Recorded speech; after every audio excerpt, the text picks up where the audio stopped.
Assalamualaikum warahmatullahi wabarakatuh. Alkisah, hiduplah seorang pemuda Madinah yang pekerjaannya sebagai penggali kubur.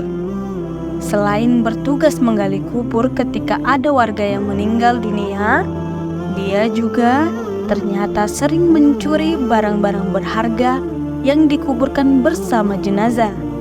Pencurian ini dilakukan ketika keluarga jenazah pergi meninggalkan area perkuburan. Setelah ditimbun tanahnya, dia gali kembali kuburan itu demi bisa menggali barang berharga yang ikut dikuburkan bersama jenazah. Bahkan kain kafan jenazah jika dianggap berharga. Pada suatu hari, ada seorang gadis di Madinah yang meninggal dunia. Gadis ini terkenal dengan kecantikannya yang luar biasa di kota itu. Selain itu, dia juga sangat soleha dan pandai menjaga diri semasa hidupnya. Banyak laki-laki yang naksir dengan gadis cantik ini. Suatu hari, ketika gadis ini meninggal dunia, si pemuda penggali kubur memulai aksi bejatnya. Begitu suasana pemakaman sudah sepi, dia menggali kembali kuburan gadis itu. Pertama-tama, dia ambil kain kafannya. Saat membuka semua kain kafan si gadis, terlihat kecantikan wajah dan tubuh gadis itu, hingga membuat mata si pemuda terpesona. Tanpa berpikir panjang, si pemuda langsung melampiaskan syahwat bejatnya kepada jenazah gadis tersebut. Setelah itu, pemuda ini menutup kembali kuburan itu dan pulang ke rumahnya. Namun, setelah melakukan hal tersebut, dia merasakan seperti dikejar-kejar dosa dan hal itu membuat sangat gelisah. Akhirnya, pada suatu hari, pemuda ini berniat untuk menemui Rasulullah SAW di Madinah. Di sana, dia ketemu dengan Umar bin Khattab. Setelah mengucapkan salam kepada Umar, dia bertanya dengan cemas dan hati-hati. Pemuda ini bilang, "Apa pendapatmu jika ada seseorang yang berzina?" Kemudian dengan tegas, Umar menjawab, jika dia sudah menikah, dia harus dirajam sampai mati. Jika belum pernah menikah, akan dicambuk 100 kali dan diusir dari kampung selama 1 tahun. Lalu pemuda ini bertanya lagi, "Bagaimana jika ada orang yang menzinahi mayat dan orang itu belum menikah?" Umar pun terdiam, bulu kuduknya berdiri dan dia berkata, "Sungguh keterlaluan. Aku tak bisa membayangkan sebesar apa dosa orang itu. Memangnya siapa yang berani melakukan perbuatan keji seperti itu?" Sambil gemetaran, pemuda ini menjawab, "Wahai Umar, aku sendiri yang melakukannya. Apakah Allah masih mau mengampuni perbuatanku ini?" Tanpa berkata apapun, Umar langsung cepat-cepat berjalan masuk ke dalam masjid dan dia menangis. Rasulullah SAW yang ada di dalam masjid itu heran melihat Umar yang tiba-tiba menangis. Kemudian Rasulullah SAW bertanya kepada Umar, apa yang membuat dirinya sampai bersedih seperti itu? Umar menjawab, "Wahai Rasulullah, di luar ada seorang pemuda yang membuat bulu kudukku berdiri dan ingin bertobat dari dosa-dosanya." Selanjutnya Rasulullah SAW memerintahkan Umar bin Khattab untuk menyuruh pemuda itu masuk ke dalam masjid. Setelah masuk, Rasulullah SAW melihat pemuda ini menangis terseduh-seduh. Kemudian Rasulullah pun bertanya, "Wahai anak muda, kenapa engkau menangis?" Pemuda itu menjawab, "Ya Rasulullah, aku ini terlalu banyak dosa. Aku takut jika Allah akan marah besar kepadaku." Rasulullah SAW bertanya, "Apakah engkau telah menyekutukan Allah atau engkau telah membunuh orang yang tidak bersalah?" Si pemuda menjawab, "Tidak ya Rasul, aku tak pernah melakukan kedua hal itu." Rasulullah Shallallahu Alaihi Wasallam berusaha menghibur anak muda itu. Ketahuilah anak muda, Allah akan mengampuni dosa-dosamu sekalipun dosamu sebesar 7 lipat langit dan bumi. Apakah dosamu sebesar Ummul Kursi? Si pemuda menjawab, bahkan lebih besar dari itu ya Rasul. Rasulullah Shallallahu Alaihi Wasallam bertanya lagi, apakah dosamu sebesar arsy?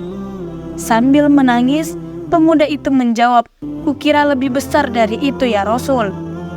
Rasulullah Shallallahu Alaihi Wasallam bertanya lagi, sebenarnya dosa apa yang kau lakukan? Coba katakan kepadaku. Pemuda itu menjawab, sungguh aku malu untuk mengatakannya. Kemudian Rasulullah Shallallahu Alaihi Wasallam berusaha membujuk pemuda ini. Jika tidak kau katakan, maka dosa itu akan tetap membebani jiwamu. Pemuda itu terdiam. Kepalanya hanya tertunduk melihat ke lantai masjid. Kemudian dia memulai memberanikan dirinya untuk mengatakan apa yang telah diperbuat. Pemuda ini bercerita, aku telah 7 tahun bekerja sebagai penggali kubur. Suatu hari ada gadis yang meninggal dari kaum Ansor. Semasa hidupnya, dia adalah gadis yang sangat cantik dan secara diam-diam kugali kuburannya dengan kubuka kain kafannya. Awalnya aku hanya berniat mengambil kain kafannya saja. Tapi kemudian aku tak bisa menahan syahwatku. Maka aku lampiaskan syahwatku itu dengan menzinahi jenazah gadis itu sampai puas. Setelah itu, kutinggalkan mayat itu begitu saja. Namun, baru beberapa langkah, aku mau meninggalkan kuburan itu. Tiba-tiba mayat itu bangkit lagi dan berkata kepadaku, sungguh celakalah engkau, wahai pemuda. Apakah kau tak malu kepada Tuhan yang kelak akan membalasmu di hari kiamat? Pada saat itu, semua orang dituntut balas. Engkau membiarkan aku dalam keadaan telanjang dan berhadas besar di hadapan Tuhanku.